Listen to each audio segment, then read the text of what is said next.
What is going on, everybody? Welcome to an all-new episode of TAETRO Talks. Thank you all so much for being here today. First stream in a while. I know I've been away for a bit, and this is the first stream back.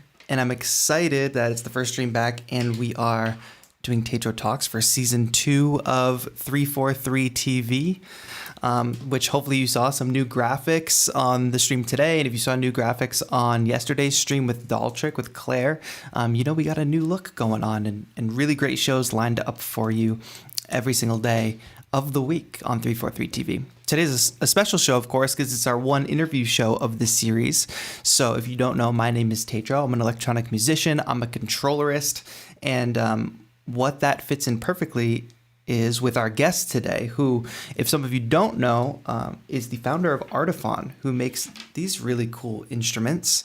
I'm sure some of you recognize them. We've got the Instrument 1, which is sort of this guitar-style controller that you can strum, you can play drums on, you can play it like a normal fretboard, you can bow it basically like a viola or something like that. And then more recently, we've got the Orba, which I've been doing some videos with, hopefully you all have seen, which has the ability to be its own standalone instrument and looper, and then also is a very, very expressive MIDI controller as well. Wireless, Bluetooth, all that. And what you notice about these instruments, is that these are very different looking controllers than the typical, what you see behind me, keyboard controllers. And that's why I was really excited to bring Mike, who we'll talk to in a bit, on today, because I want to get into the world of designing new controllers that aren't just the typical 25 key MIDI keyboard with pads and knobs, and what it's like to be designing instruments in 2020. I think that's really cool. And I see a lot of folks over in the chat. So happy to have you all. Thank you all for joining in. Nishark, what is going on? Sammy Gamer, hello. My mom is in the chat. Ari Gelman, what's up? We have the Chosen One, Christian Vasquez, what's up? Thank you for being here. AB, and a friend that uses Cyrillic letters that I can't really read, but hello, thank you. Thank you for being here. Emmett, nice to see you. Welcome. And Bueno and Tyra. I'm monitoring the chat on my channel, but you could also be watching live on 343's YouTube channel, which I also encourage you to do. But if you have direct questions as the stream goes on today, make sure you drop them in the chat. And do check out daily programming on youtube.com/343labs. We'll talk more about that in a bit. But for now, what I think would be really cool is if we get into it with our guests. So let's bring in our friend Mike from Artiphon. Mike, welcome to the show. Hi. I'm so happy to have you. Here. Thank you for coming on. I know that the chat and the community is probably excited for this talk. It's a different kind of interview than we normally do. We usually have like artists or of course you are an artist for sure, but like people directly like in the making music business, which I'm sure you do as well. But I'm excited to expose the community to somebody who is making instruments. I think that's the most exciting part about today. What's cool and what I kind of want to start with is maybe how do you define yourself and what you do? I always ask this of, the artists that I have on too. It's like, how do you define yourself? Are you a content creator? Are you a musician? Are you whatever? So I think on your level, you can probably answer this in many different ways. But Mike, founder of Artiphon, how do you define yourself in this 2020 music and technology world? That's a great opening question. I used to be a musician, on the road and songwriter and all that. I went to school for this kind of stuff, and then I ended up doing graduate work in technology and sound and theory and all that. So I've kind of, even before getting into musical instrument design, got to play with a few identities there, and be creative in those different ways. I think these days, for me, what's really driving me and therefore kind of defining what I do, I think is this aspect of design that's about empowering other people to be creative. Like I've been able to be creative in my life. I grew up playing violin and I learned how to use these tools. But then really the challenge that I'm taking on now is how to bring that same kind of creative empowerment to other people. So I think the simple answer would be I see myself as a designer of creative experiences Wow. for people, that can take the form of more traditional musical instrument type stuff, but then getting into very new territories of what we can redefine as musically creative that aren't just, which instrument do you play and what genre do you play, that kind of thing. Yeah, that's an amazing definition. This designer of, the creative tools. I wonder, can you tell us a little bit about like when was the moment where you were like, oh, all these instruments that already exist, they're fine, but what if, there was something different? Like what if I could create something different? Was there a spark for you? Did you meet somebody that was like, oh, you could make that idea that you have? Like what's that origin story there?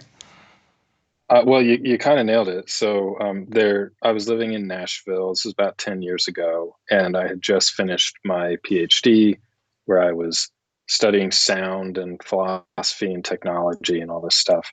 So I was very heady and publishing and doing that whole academic thing and teaching at the time. And I met a friend named Dave, and he had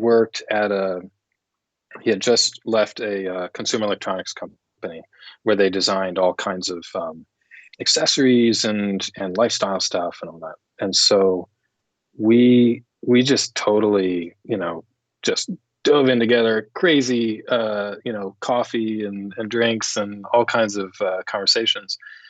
And as we got to talking, I realized that I was tossing out these ideas that were coming from my research, but then were really about applying it to culture. It wasn't like research for its own sake. It was like, yeah, well, this concept that has actually been going on for hundreds of years, and you know, uh, Facebook or whatever, social media kind of thing, like they kind of converge, and maybe we could do this. And he was like, yeah, that's a good idea. And so, he would toss out ideas, and pretty soon we actually started a design firm together to try to realize some of this stuff. Yeah.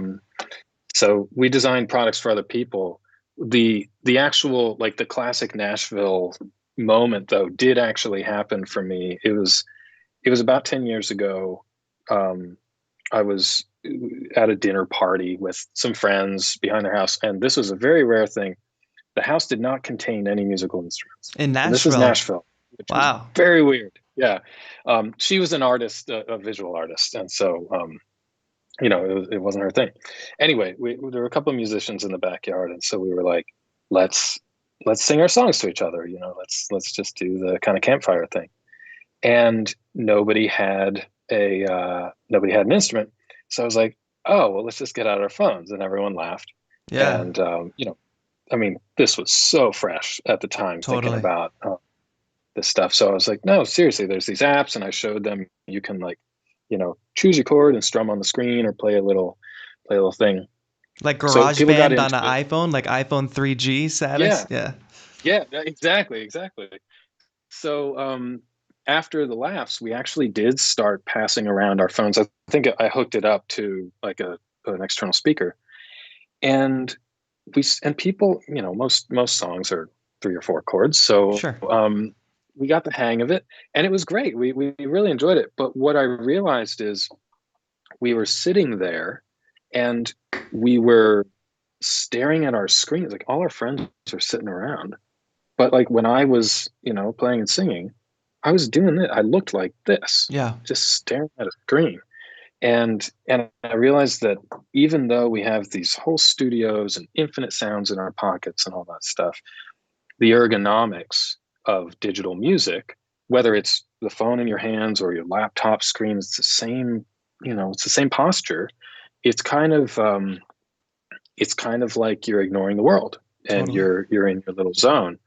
And so I thought, what would it take to get people back out into the world, like an acoustic guitar does, and traditional instruments, and give the ergonomics and even like the haptic feedback of traditional instruments, the muscle memory if you had developed it, but also really the thing for me was, how can we take these traditional gestures, abstract them? Like, it's not a guitar, it's a strum. Right. It's not a piano key, it's a tap or a press. It's not a violin, it's a slide. Let's look at these gestures in the abstract and then create devices. At first I was like, well, we could create a range of devices, and I was like, well, we could slam them into one Yeah. and create a single device that could kind of do all those gestures, not quite be any of those instruments, it's not trying to be, but let people participate in them and plug into all these amazing sounds that are in our pockets. And then the instrument one For sure. happened. Yeah. So that's what started. Let's maybe talk about that, the origin of the instrument one, or maybe even like, I think what would be really interesting is what is even the process of designing, prototyping, getting something like this to market. Basically, like, it starts with the idea. It starts with how do we explode all these gestures like strum and slide, and how do we get them into a package, and then like getting that made. Like, I know I've seen early pictures, I believe, of an early prototype, and it looks nothing like this. It looks very different. It was wood, Which is cool. yeah. Maybe some It limited was collector's edition someday.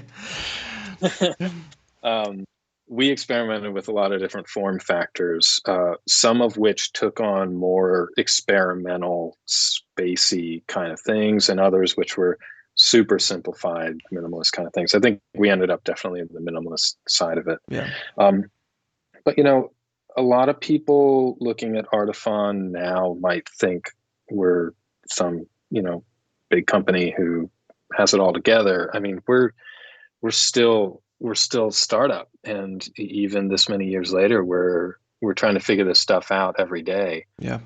So the way I started designing things and gathering people together who had different skill sets to do different parts of it is the same thing we're doing today. We have thousands of customers now rather than zero, but it's actually I feels very similar to me as it did 10 years ago. So basically, what I did is I started with that concept, did a lot of not just drawings but like user experience mapping. So UX is this field; it takes a lot of different forms, but thinking through who the users are, what they really desire, what, and not necessarily even what they're asking for explicitly, because usually that's a problem based thing, Hmm. but like, what do they really want, and then which thing that they want do you want to tackle. And I realized obviously we couldn't do it all. So for for me, founding Artiphon wasn't about creating a sort of trickle down instrument model like we see almost everywhere in music tech. Yeah. It's designed for the pros, designed for the tradition, and then everyone else who wants to be a part of it, they can catch up if they want to. Right. They can take lessons, they can watch your YouTube channel or Yeah. whatever and learn how to do all this really difficult stuff.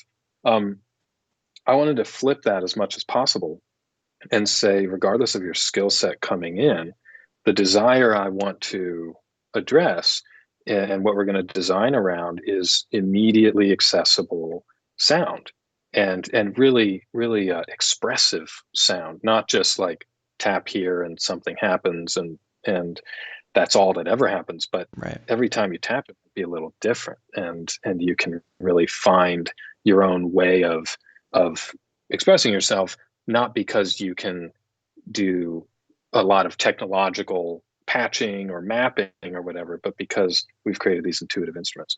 So a lot of that kind of theory or UX planning before even starting to do any kind of industrial design or electronics design or any of that.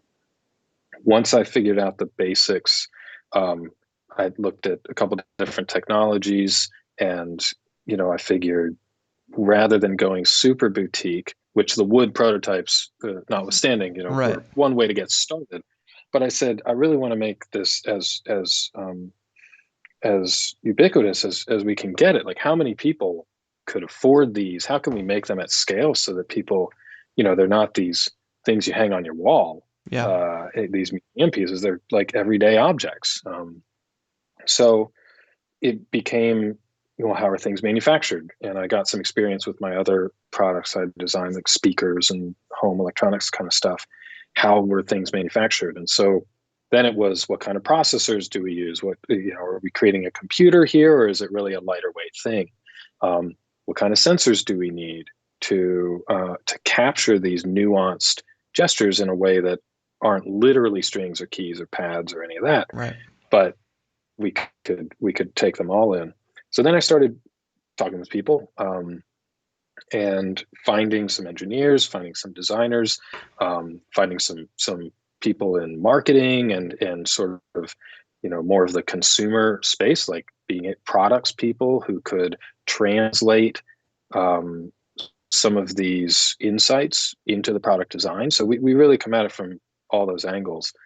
And then we got some early investors in who believed in this basic vision, small incremental checks just to build prototypes and all that. But in Nashville, it's called Music City. Yeah. People really believe in music, and there's always been this thread for us of not music education just in the sense of kids in classrooms, but how can we reach a broader number of people than ever before through technology and get people into music making who just would never believe they could do it before. For sure. And I think, our investors and our customers, like people have caught on to that. And it's been really inspiring for me. It's kept me going this whole time. Absolutely. I'm thinking about the audience right now, and I think in any Yeah. creative project, there tends to be I know for me, this is something that I've had to overcome over years of being a creative person, is especially being a very insular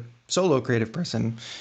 Think about your experience as a founder and having these ideas and coming up with this vision, but then the moment and realizing like, okay, I can't do all of this myself. Like, and not only can I not do it myself, I would be limiting the impact of my vision if I just tried to keep it all to myself and tried to accomplish it on my own. Do you want to talk a little bit about what was the moment like when you were like, okay, I need to build a team, like, and how do I find the right people, and how do I take this vision that I have, this very like, we've not seen things like this before, and get everybody on the team on board with the vision and get them understanding and get them to be true representatives of like that vision and what you're trying to do. Definitely. I just simply couldn't have done anything like this alone, my whole life. And it's so much more fun to work with people. Right.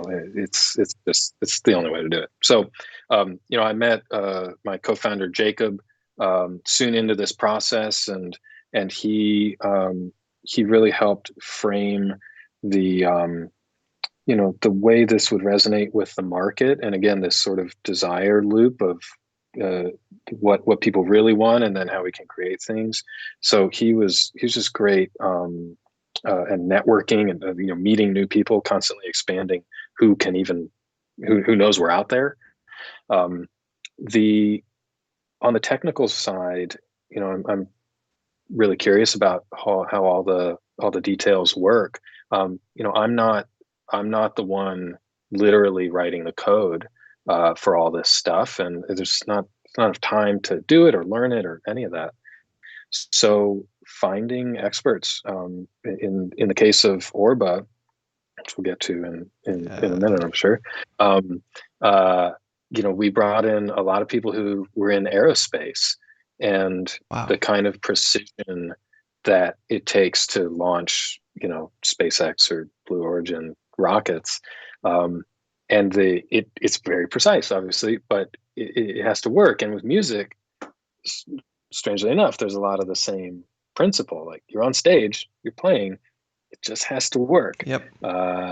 And so that's been really inspiring the past couple of years, working with people with that level of attention to detail. And I think it really comes through in the industrial design and the simplicity of the product. And now, as we're building out more and more features with like firmware updates and all that, there's just so much we can do. So I'm just constantly inspired by our own team, and we're always meeting people and collaborating with people, like other brands and customers and artists are feeding in. Like we just released a Max for Live kind of a download on our website to map Orba in Ableton. And we didn't do that alone. Like one of our beta testers was like, "Hey, can I build this? Like this, I Yeah, really want this. And if I build it, would you use it?" We're like, "Yeah, man, let's do for this." sure. So it's not even just our own little team. We're just a couple people. It's the whole community that we're building Yeah. around us who, yeah, is constantly inspiring us. And obviously that's why we're doing it at all. Yeah, So let's talk about that yeah. a little bit too, because I know both Instrument One and Orba were Kickstarter funded, right? Kickstarter Oh projects, yeah. which I think is a cool aspect to talk about too. Like the Kickstarter community, I think what ultimately ends up happening, and what I'm seeing, because I'm a member of an Orba Facebook group now.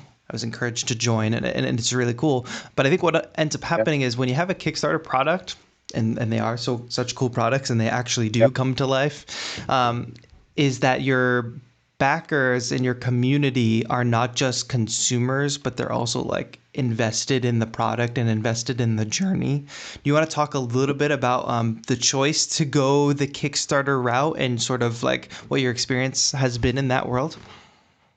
Yeah. No, I was hoping we'd talk about this. So, we just couldn't have gotten here without Kickstarter at all. Like um, this is a project that, or both of these were projects that we'd gotten to the point of designing them where we felt like we'd reached enough of the vision of what these could be, and we tested it really just incrementally, sort of anecdotally, but we kept both of them kind of secret a little bit Yeah. leading up, and Kickstarter was our way of going out and saying, okay, we've taken this as far as we can go, from a business standpoint. Even like we poured everything into R&D on this. Now how are we going to get it to the next level? How are we going to manufacture this? Because launching into manufacturing thousands of things at a time is really expensive, really scary, really risky. And then we're not even talking about 2020 yet, right? Like Right. this it's hard enough as is. So we went out, and basically with Instrument One, we said maybe 250 people want this. That's how we kind of structured the campaign. And if so, we'll figure it out. It'll be like not even small batch manufacturing. It'll be hand built something, prototypes, 3D printed bodies, or whatever we would need to do to make sure it happened. But we would learn through that. And um, we got over 10 times that many people. Wow. And so we launched we got over 3,000 people for Instrument One.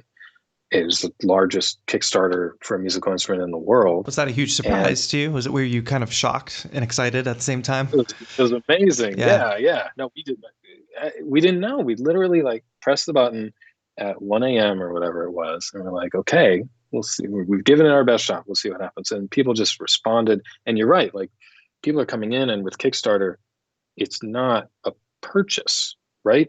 I mean, they call it a pledge or Yeah. whatever. Um, but you're getting involved in the process of it. And so we wanted to invite people into that whole process. I mean, it's scary. Designing a product, developing, manufacturing is all scary, but I think people learn. What we've noticed is a lot of our backers over the years have, by going on that journey, they've learned more about how the things they use every day are made. We have these great conversations with them about like, oh, I hadn't even thought of logistics before, or I didn't know what tooling was with plastics manufacturing, that kind of thing. So we're not, the goal of Artiphon is not necessarily to educate people on consumer electronics type Right. manufacturing, but in the process, I think hopefully people are getting more aware of our sort of everyday life and how we actually make it.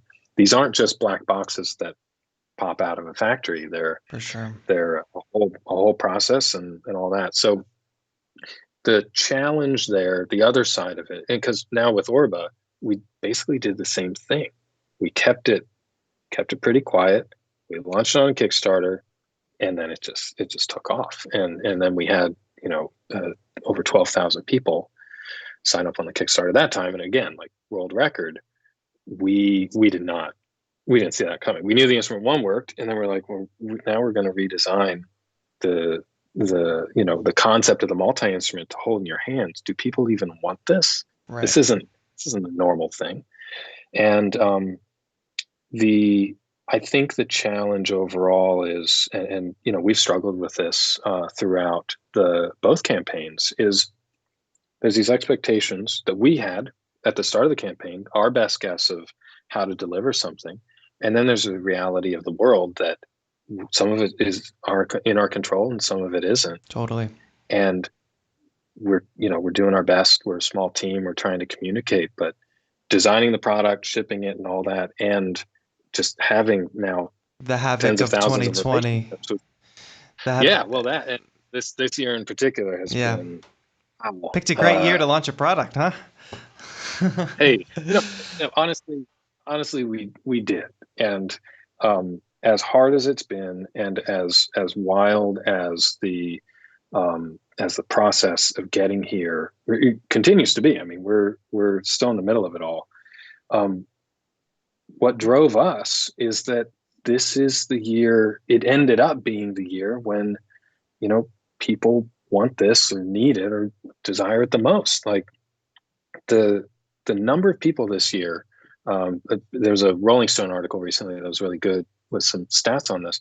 Searching for musical instruments, trying a musical instrument out for the first time, buying them, has doubled or tripled this year. Yeah. Like there's just an explosion of creativity happening right now. So I don't think, and we didn't know that obviously. Right. The product at last holiday, but I think it is the perfect year to launch this, despite the struggles. I mean, we're up all night trying to figure this out because now tens of thousands of people can go out and make music at a time when they really want to. Yeah. When there's like need for music something in the world, need that before. creative lift. That's such an optimistic take. You're probably too. Yeah, of course. Like that, it is like this spark of the world is seemingly on fire, but now like we have this new exciting thing in the world that can be a means of escapism, can be a means of expression, can be a means of community because you have a bunch of people getting theirs at the same time and learning together and all these things like that. I think that's a really inspiring outlook because I look at it, I look at you and from a perspective of like, wow, like supply chain and like how do you get this stuff shipped out, and like think about that nightmare. But for you to hold steady on that vision, I guess it comes down to your core mission, with Artiphon is like the accessibility, getting things in people's hands, giving people the tools to be creative. I think that's super inspiring because you're very on brand. Like you did not, despite all the trials and tribulations of releasing an instrument in 2020, it actually accomplishes everything you want it to. We chose not to compromise on the product vision and the promise to our backers and our customers. That was really hard, and there's a lot of other ways to do this. Before we leave the Kickstarter part of the conversation, hopefully some of our backers are listening in. I just I'm so thankful. Like, thank you for letting us do this, and this is something that it just wouldn't exist otherwise. It really wouldn't. We couldn't have done this on our own.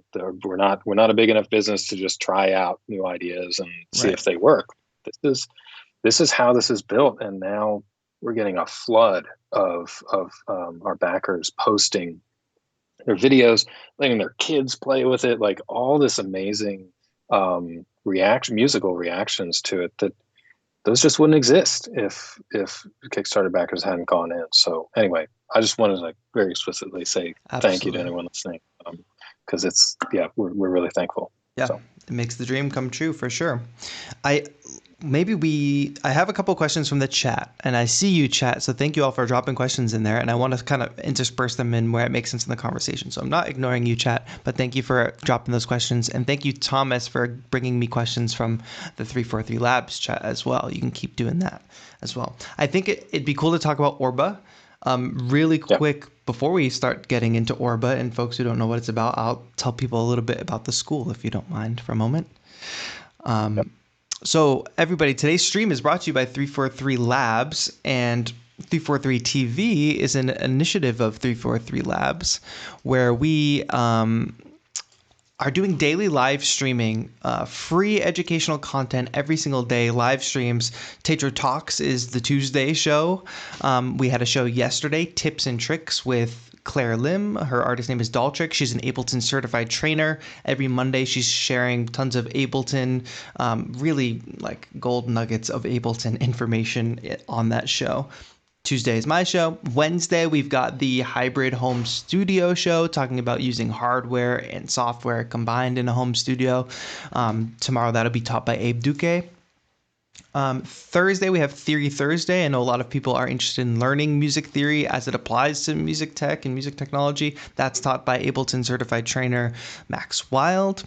Fridays, we have Production Basics. So this is really great for beginners. Tune in on Fridays for that. Saturdays is Selway's Techno Saturday. So John Selway, who's a techno legend, hosts that show. He's doing a plugin this Saturday, I believe, a really cool plugin. I can't remember the name now. And then the first Sunday of every month, we're doing feedback sessions where people can submit their music and all that. So if you're not yet, go to 343, youtube.com/343labs, I should say, and subscribe. Set reminders for the shows that you want to watch because we schedule them every week and you can just be ready to watch them. And just we're there. You can count on us. We're there pretty much every single day. You can watch a free educational live stream. Those people that I all just talked about are all amazing music instructors and teach at 343 Labs, which is an electronic music school online in New York and in Berlin. So if you watch one of these streams and you like the teachers that are doing like the free daily live streaming and you want to go deep with them, go to 343labs.com and check out the courses we have available because we have them available for beginners.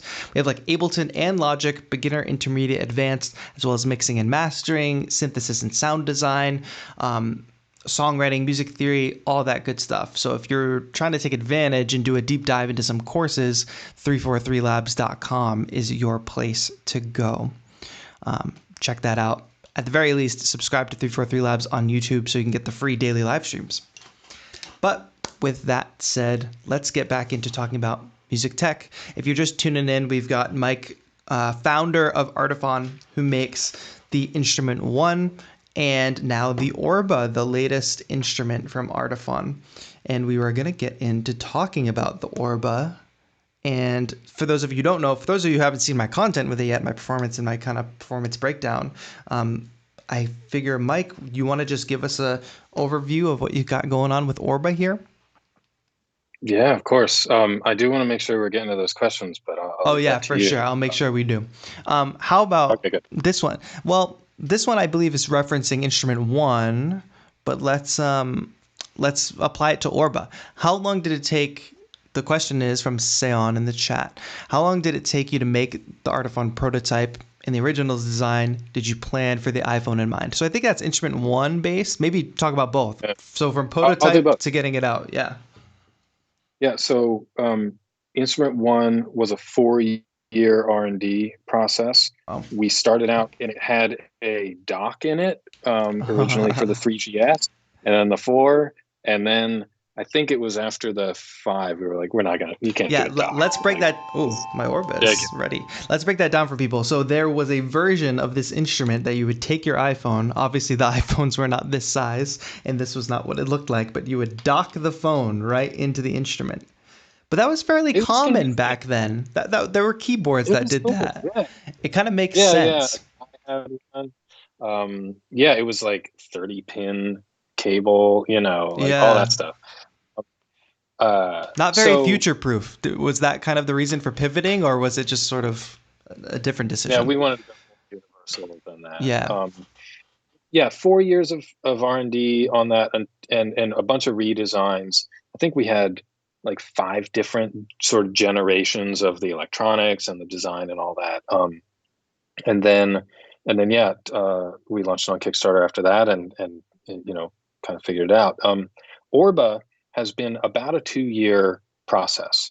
And so longer than that in its original conception, really just the idea of this handheld, really gestural controller. But the way that, what we know of Orba today, which I'll give a quick overview, Yeah. has been about a 2-year process. And I think we learned a lot from the initial Instrument One design that we Yeah. were able to kind of get there a little faster. But it's not too fast. I mean, That sounds it's been fast to constant. me. Two years to bring this like new little instrument into the world. And you know what I find remarkable too is that a lot of times, small companies do Kickstarters or whatever, put out a really cool product, and then their next product it kind of is just either unrelated or you can't even tell that they go together. But these two, like, the DNA is very clear. Like, it's very clear that these two are in the same family. They are related. Whether it's like the built-in speaker, the expressiveness, like the attention to expression, the multiple ways of playing it. I just think that that's really cool. The aesthetic, obviously, you carried the DNA through. I assume that that's a very intentional vision on your part. Yeah, I mean the sort of minimalist design Yeah. overall was key, and then we wanted to apply the lessons we learned from Instrument One into Orba and make sure that someone coming from Instrument One to an Orba could kind of feel a similar vibe. It's a pretty different use case in a lot of ways, but whereas the Instrument One is really focused on translating all these traditional gestures into a digital workflow. Orba is not as much about traditional gestures, like what you would do on a ukulele or even a drum or whatever, but it's about what our fingers do every day. And so, we're tapping on our desks, Yeah. and we are thumb texting, and we are game controllering, and even moving things around. And so and then there was actually this whole food inspiration with it too, like all these round like grapefruits Yes. and The like slices. little yeah, and like teacups and things. So the ergonomics were really inspired by everyday objects, the roundness of them, and then really the dexterity that our fingers have in the 21st century is incredible. Like, our thumbs are probably, smarter than ever before, because we're just using them nonstop. And so an instrument that kind of celebrates that, we talk about it as micro gestures. Mm-hmm. So the ability to get a lot of sound variation with millimeters of movement Yeah. is that was a big thing we were going for here. So I don't know if you want me to give a quick kind of tech overview, or what, Yeah, what do you want me let's to give an overview. I'm sure there might be some folks in the chat who haven't watched any extensive content and they're just curious what's possible.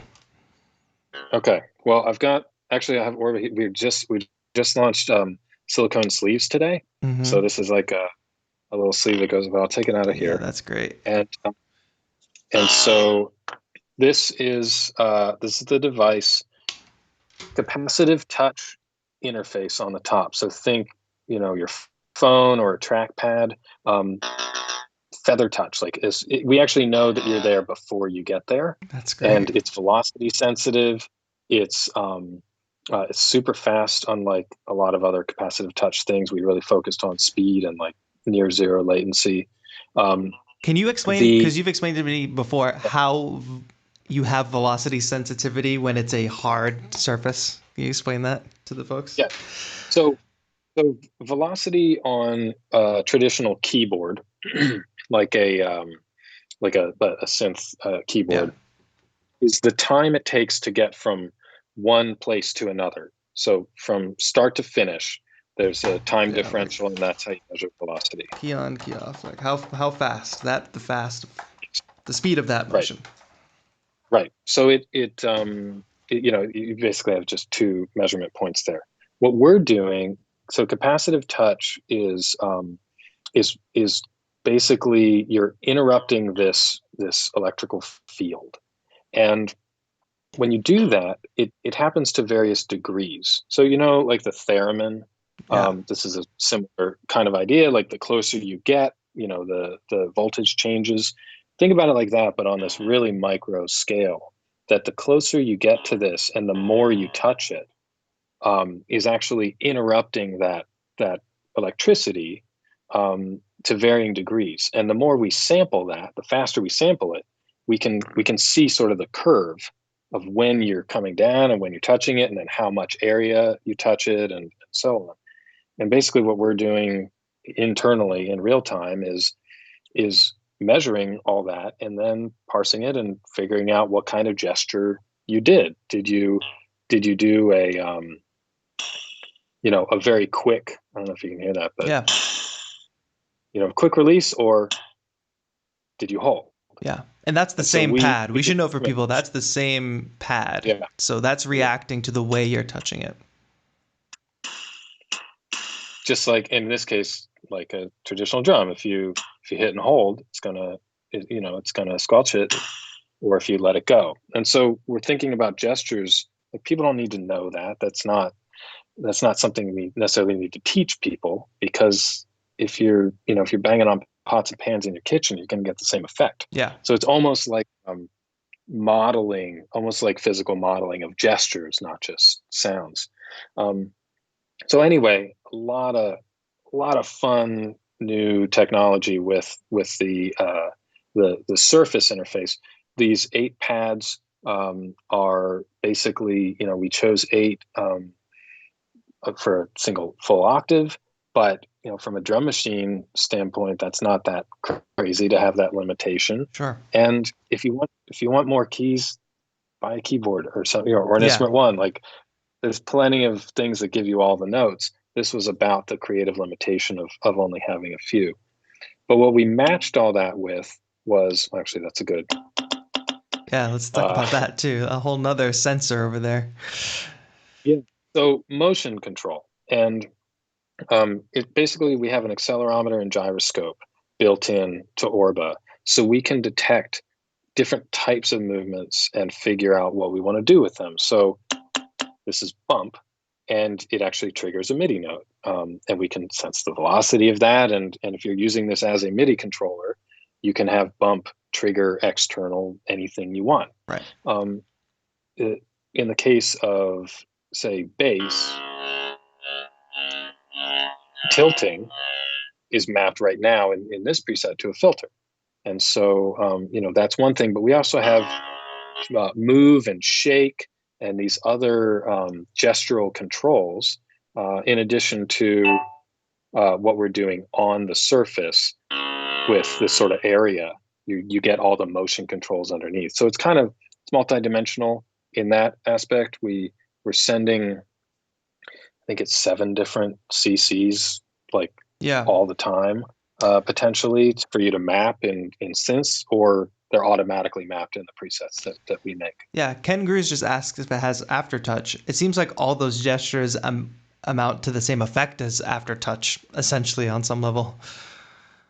So it does have an Orba version of aftertouch. So the reason it's called aftertouch in traditional MIDI keyboards is you press down on the key a normal amount, and then some keyboards have more.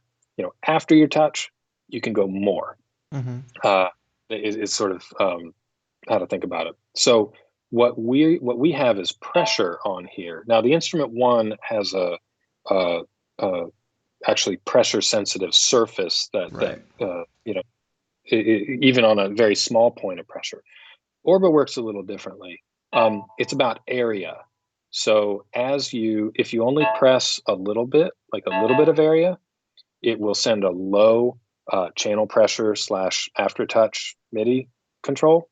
And if you have a lot of area on a pad, it'll send a high amount. So it's a slightly different version than just raw pressure, but it ends up being the same MIDI control.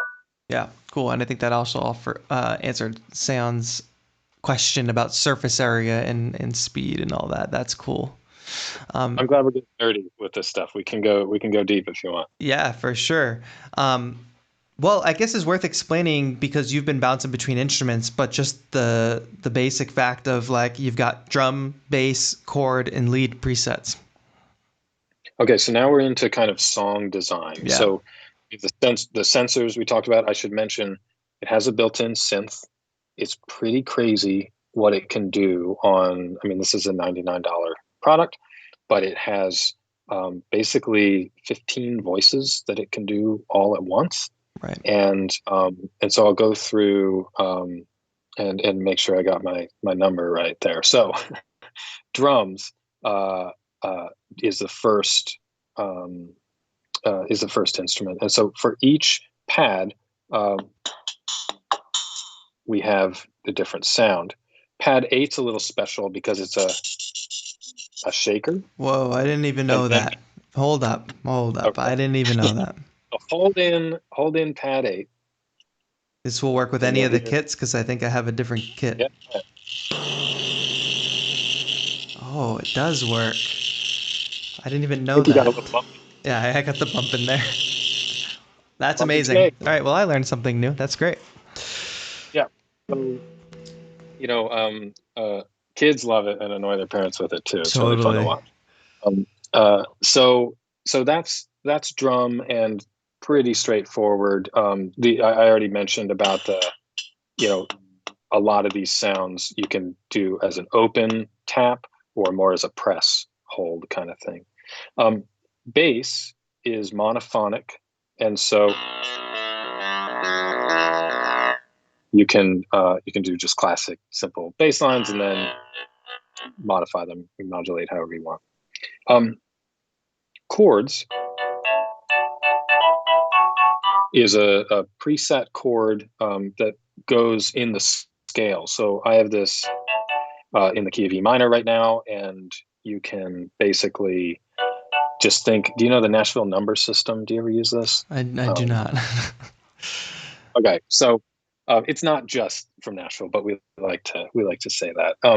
So the idea is, let's say you're in the key of C, 1 is C, 4 is F, 5 Oh, is yeah, G. of course. Yeah. You know what I'm talking Yeah. about. So it was Roman partly numerals. developed. That's all it is. Yeah. But it got really big in Nashville because you had all these session musicians, And you just and they call would out go. 1465 or something like that. Yeah. That's all you got to do, and then it doesn't. And now we're going to be in A minor, Yeah. and oh, we got to go up. So now we're in B minor, and nobody cares. It's still 1465. Yeah. So we it's sort of a play by numbers Yeah. concept. So that's how we've thought of it, and people can look up Roman numeral or Yeah. number based how to play along with any song, and so that was the idea with chords as well. Lead is a pentatonic scale, so here there's fewer notes per octave, but it ends up for a lot of melodies just sort of out of the box. It's going to work with almost any chord underneath. Yeah. And so by the time you layer drum, bass, and chord, and you're getting to lead, you probably, for just sort of casual playing, you want something that's just kind of going to fit right in. And so we thought that would be fun out of the box to have pentatonic. So all the same control. And all that's coming from the built-in synth. It's 4 notes.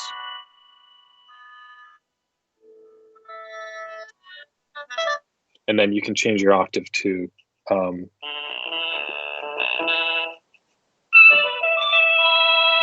so you can change right on the device what you want your octave to be. Anyway, so you get 4 on lead, 3 on chord, 1 on bass, and then depending on how you look at it, like 9 on drums. Somebody do the math. It's at least 15. So Right. That's amazing. And then like we don't have to do a whole demo with it right now, but then also you take those sounds, you can loop them right on the device. You can set your BPM, loop, record, overdub. That's amazing. And then just not to leave this out, but because that's all amazing as a standalone device, I've been using it a lot as a MIDI controller. So just using it directly with Ableton as a Bluetooth MIDI controller nonetheless. So using it wirelessly with Ableton, all those modes still applying. So going from drum mode, lead mode, chord mode, and being able to play all my favorite VSTs and plugins in there as well. And then the same level of expression. So still being able to use that gyroscope and accelerometer and the different ways of touching the slices. So I just want Yeah, I mean, it's an MPE controller, right. That is, has all these different dimensions. A lot of, more MPE stuff is coming out every day, so Yeah. it's fun to be a part of that. And we're working on MIDI 2.0 as well, which is going to hopefully streamline the whole process of setting all this stuff up. There's still a lot of, nooks and crannies of the MIDI world to figure out And it for plays mapping. nicer, and that kind of stuff plays nicer with other DAWs than others. I mean, I'm an Ableton user and I love Ableton, but I will, of course, say that MP is a pain in the ass to set up, and then all the different signals that come through when you start moving this thing around, like Ableton is not quite optimized for it yet. We can only hope for the future. Right. Very, very soon, I'm sure. Yeah. Yeah. The two last sort of big part. It's a long conversation to describe what we do, but this small device can do, Yeah, exactly. But the idea was, how quickly can you make a song? And by song, we mean a musical idea. It can be 5 seconds long, whatever you. And so that's why we put the built-in looper. But also, as you're saying, with the MIDI controller, then who cares about the sounds inside? It's not the point. Either USB or Bluetooth, and you're controlling anything, including like traditional analog gear. You go through basically USB MIDI out to MIDI DIN, and you can tap into anything you want, or CV for that matter, if you have a MIDI to CV converter. So I enjoy that stuff on the side. It's fun to, a lot of analog gear is about feeling like sort of the tactile nature of instruments again in electronic music. And so having a controller that is tactile and you can kind of close your eyes and just feel the music. That's where I end up on the weekends. Yeah. TWD Industries asks, do they have a hand pan setting? So talking about those like hand pan drums, I believe. But I would say the experience is very close to that. Like, especially when you start playing in lead mode. Was that a inspiration? Because I can imagine a version of this. Go ahead and take this idea and make this happen in 2 years. But a version of this that is like, what would it be, like 5 or 6 times the size, so we can really get this kind of thing going on. Was that an inspiration? So yeah, handpans, I mean, they're so relaxing. And actually, I was hoping to chat for a minute about kind of like, I don't know, wellness and like musical for sure. style kind of stuff. Cause I think we've talked about this before, but it's playing music is it's like a part of a healthy lifestyle, It's right? therapeutic. It's like thing. Yeah. So, but it's only therapeutic if the experience of doing it, we've talked about this before, and I've described it as like putting a guitar in an open tuning. If you put a guitar in an open tuning, you hand it to anybody, whether they have any guitar experience at all, they can strum through the strings and it can feel good. But if you hand a normal guitar in standard tuning to somebody who has no idea, it becomes a stressful experience at some point. Let's talk about some of the ways, like with Orba, you sit down, you pick it up, and no matter your experience level, you can make something that sounds pretty good. Yeah. So we actually designed multiple sound packs in the Orba app that you can load onto Orba. One of them's called Ohm, OHM, and another's called Ambient, and so I don't know. Can you hear that? Yes. Is that coming through? And so the pentatonic scale really works well, where you can really just play anything. And what we find personally, and what we're seeing people do now, is to, keep it on your desk, reach over when you just need like 30 seconds to pause and play a few notes. Yeah. And even just the process, like that was even back to my research, like my PhD stuff. it was all where I got to with a lot of that research is people just want the world to sound, they want some control over their sonic space. Like they want a way to shut out sounds they don't want and bring in sounds they do want.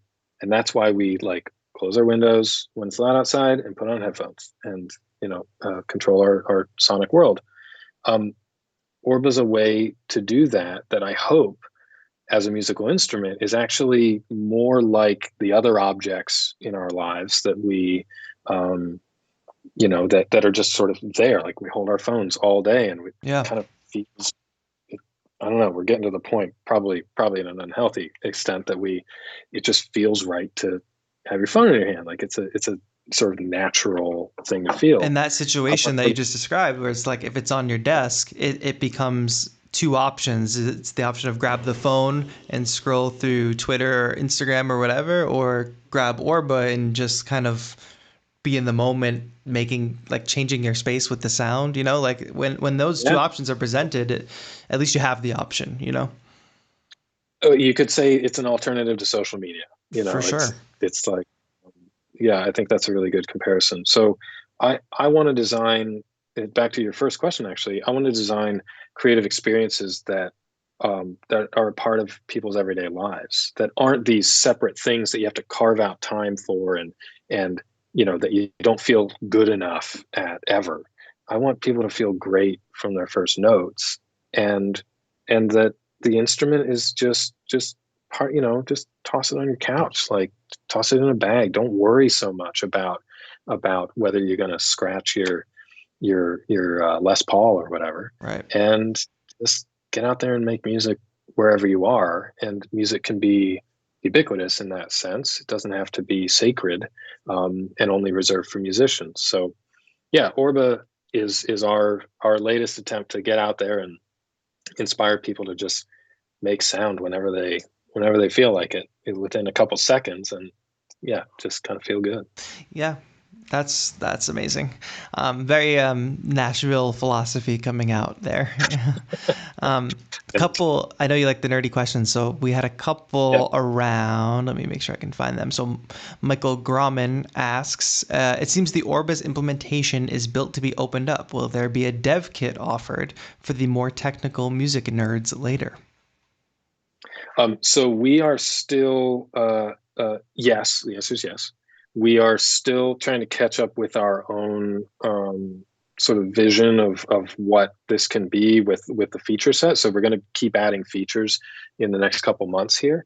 And one of those directions we're headed is really, we've already gotten great responses from people who want to do more customizations, more mappings, either internally to Orba or externally with MIDI stuff. I mentioned that Max for Live download is a step in that direction. But yeah, we want to hear what people want to do. So, the technology in this can do a lot of different things. We need to make sure that we design it in a way that is useful for people. And so we need to hear what the use cases are. Totally. So if anyone wants to reach out or get on social and toss some ideas out, we'd love to help develop in that direction. For us, it's all about, it's about the music, but it's about having fun. And part of the fun of music is it's like Legos. It's like, putting pieces together and seeing what results. So yeah, I want people to tinker with it. Yeah. It's because of how efficient Orba has to be on the chip, partly because of the price. There's only so much we can sort of rebuild on it or open up in Right. that sense. But there's flexibility there. Yeah, we'd love to hear what people want to do. Yeah, and in a similar vein, Richard Dorfner is asking, and I've seen this question a lot, especially being in the Facebook group, is about opening up the synth engine so we can create our own patches for it. Is that something you guys are thinking about for the future? Yes, and so one of the things, the Orba synth is very powerful, but again, we had to figure out how to cram it all in this chip, so it's not like a traditional synth where we just have, the sort of normal knobs and all that. It's more of a programmed thing at this point, and it's gestural. the synth works. We designed it from the ground up to respond dynamically to all these different gestures. So it's still, again, a design challenge in some ways, how to make that rather than people getting it and programming it, how to make that an interface that people want to use. And frankly, I think if, there are thousands and thousands of synths out there, which make incredible sounds that Orba can play all of them. So if it's a particular sound, otherwise, I'd recommend plugging into all those synths. What we're focused on with Orba Synth and customization is really letting people have a musical intention and then get there. And so, in the case of like this kind of chime sound, we designed it, we programmed it so that tilting has the sort of amp envelope dynamically. That's a gesture mapping as much as it is a sound design. Yeah. And so that's what we're working through now. Again, I'd love to hear what people want to do. If there's any limitations you're finding with Orba right now, or if you just have a dream of what it could do, we want to build for those experiences rather than just, make it up or expect people to learn to program and just create sort of a dev environment. We have tens of thousands of customers now who we want all of them to have fun with it. So anyway, keep the ideas coming, because that's what inspires us to keep building in these directions. Do you find the irony or the humor in the fact that you set out to design this super accessible, simple, minimal instrument? It's not simple by any means, but simple for the person who's going to pick it up and use it. But the irony in that people now want to open it up and do all this crazy stuff with it. Like, I just think that's hilarious. I get it. Totally get it. It's my story too. Like, coming from being a musician and playing instruments, I didn't design instruments as a kid. Like, I played them. I played what was shown to me, and then, but I was also a Lego kid, and so tearing things apart, rebuilding them was how I had fun. So I think for me, I kind of brought those things together in this to design. And I love, I don't know if you can see it. Like, I've got some synth stuff. I was eyeing that, yeah.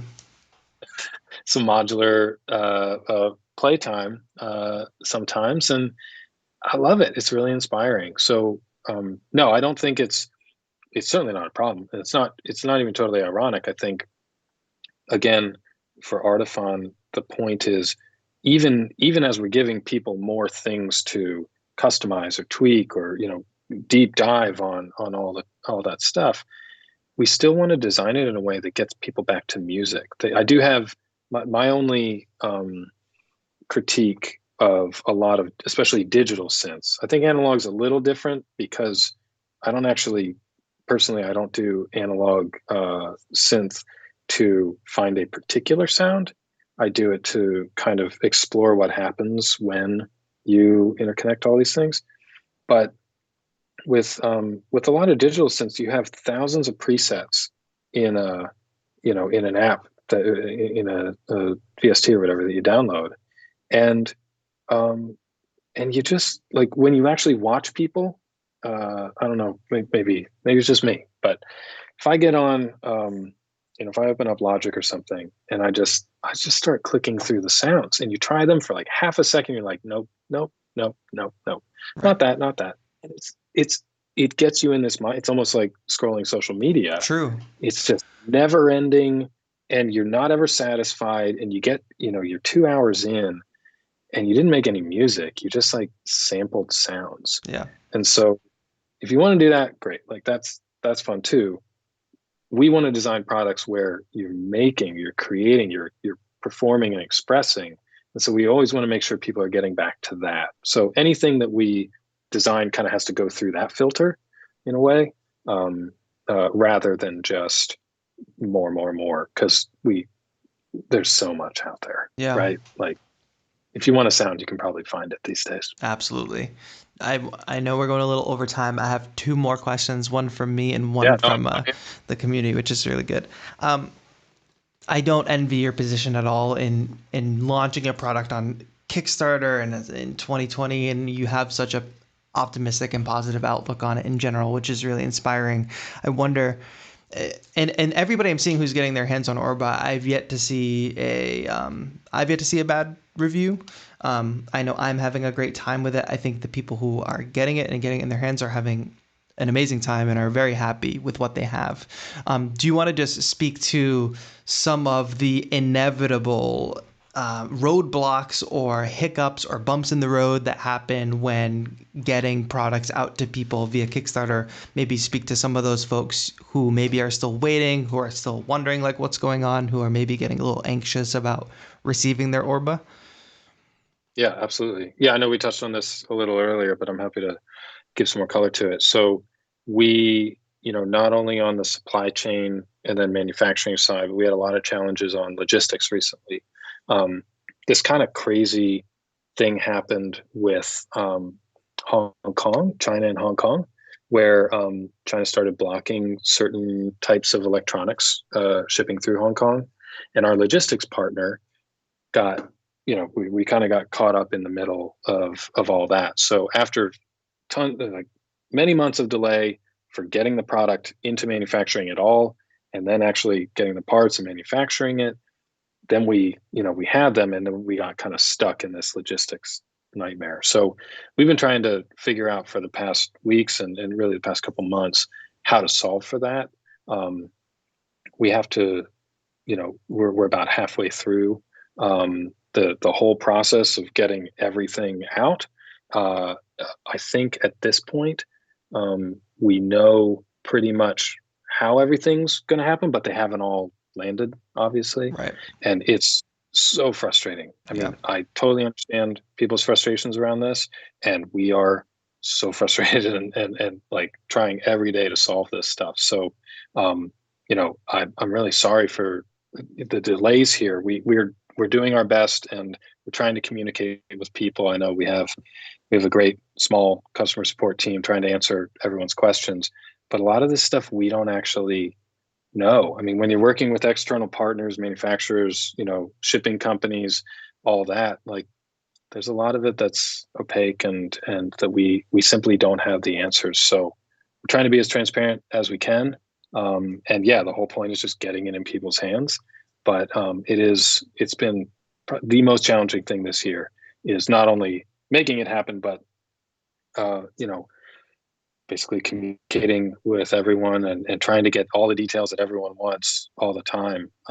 It's been a lot. But I think hopefully people understand that we're just a couple of people trying to figure this out too, and we'll get there. I mean, we're getting there closer every day. So anyway, happy to answer anything out. We're an open book on this stuff. Yeah.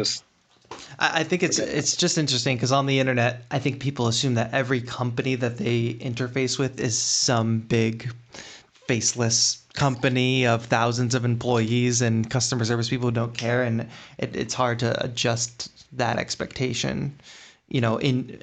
But people should know that you guys are just a small creative team and you guys are trying your best, and it's not up to you. If it was up to you, you'd have Orba in everybody's hands, whoever, wanted one. So it's so far beyond your control. So I don't envy that position to be in. Well, and with the Kickstarter, the international response was incredible, actually, for both Kickstarters. About half of our customers are beyond the US, and the logistics, the certifications around all that, how to get into all those territories and all that is really hard. What inspires me about it, though, just to kind of bring it back to why we're doing this and the kind of optimistic side, is people are responding internationally very differently to what Orba is and what they want to do with it. And so these different cultures are seeing it in different lights. We've got a lot of people in India really excited about Orba right now, and there's tons of microtonal musical kind of things traditionally there. And so I think we could have just launched this as a much smaller project that we delivered, hand built or whatever units, and only grew there. We ended up going out and saying, "Hey, world, what do you want?" And now we're still trying to catch up with that demand. But in the end, this is going to be in 70 countries around the world, and people are going to make all kinds of music with it. That's the point. That's what we're working for every day. So we're almost there. For sure. Amazing. Yeah. I want to thank everybody who's in the chat. I see people answering each other's questions. That's really, really helpful too, because we have time for probably one more question. I think that this is a good one from Seon over in chat. And maybe just a final good way to kind of close out this conversation is, what's your advice for a musician who wants to work on a product? What lessons did you learn when it comes to forming or making a team? I know we kind of talked about that a little bit, but if we can maybe zoom out a little bit about some lessons learned and advice for the musician who's thinking about, oh, maybe I want to do this someday. I think deciding if you want to do it as a business or as a personal project. And so if it's a personal project, just do exactly what you dream. Like, this is about you. This is about whatever limitations you find of other instruments or technology out in the world, fix it and design it for exactly your use case. And don't worry about how it's been done before or what people might think or how it looks or whatever. If it's a business, it's not about you at all. It's about what everyone else wants to do. And so it's really about studying and interviewing and, gathering a team together who knows how to build scalable things. And I've seen, not just in instruments, but in tech overall, a lot of people have ambitions to, and great ideas to get out there. But if it's not scalable and it's not meeting the market need, it's those things aren't going to match up. So it's kind of to design it in a way that's for the general public has to be a really humble approach, because it's not, it's not about your intuitions. It's not about your desires. It's about what people say. And sometimes what they want to do it's not even what you want to do. Yeah. And so it's weird. As a designer, it's a weird place to be in, where you're like a teacher, you're serving other people's needs. Teachers learn a lot by being in the classroom, but they learn more about themselves or about the next generation or something like that. But it's about the students. They're the reason why people teach. So I think if you're designing for other people, you just have to watch and listen and be really responsive. Les Paul was a good, or Leo Fender, these classic, even Bob Moog especially, like, he wasn't a touring musician. That wasn't the point for him. He was hanging out with musicians and listening to them and designing for them. And he changed the whole world by doing it. So anyway, that's been some of my inspiration and approach in that direction. That's great advice. I want to thank everybody who tuned in today. This was a really great chat. If you tuned in a little bit later, this stream will be up to watch again on my channel and on 343 Labs channel. I also usually put a podcast version up in my podcast feed, which is TAETRO Radio on your favorite podcasting platform. You can find lots of good content up in that feed. Thank you again, everybody who watched. If you haven't yet, 343labs.com if you want to check out some more educational music production classes and see what's available. Streaming every day on youtube.com/343labs. And if you want to find out more about Artiphon and the Instrument One, and of course, Orba, their latest instrument, you can just head to artiphon.com. Or even go on YouTube and type in Orba TAETRO into your search bar and find my session and tutorial with the Orba. And I'm definitely going to be making more. So it's great. But Mike, thank you so much for being on the show. Yeah, thanks, Nick. That was fun. And thanks everybody so much for watching. This has been another episode of TAETRO Talks, 343labs.com. Check it out if you want to take a class in music production. Thank you so much for watching. This has been TAETRO. Have a good one.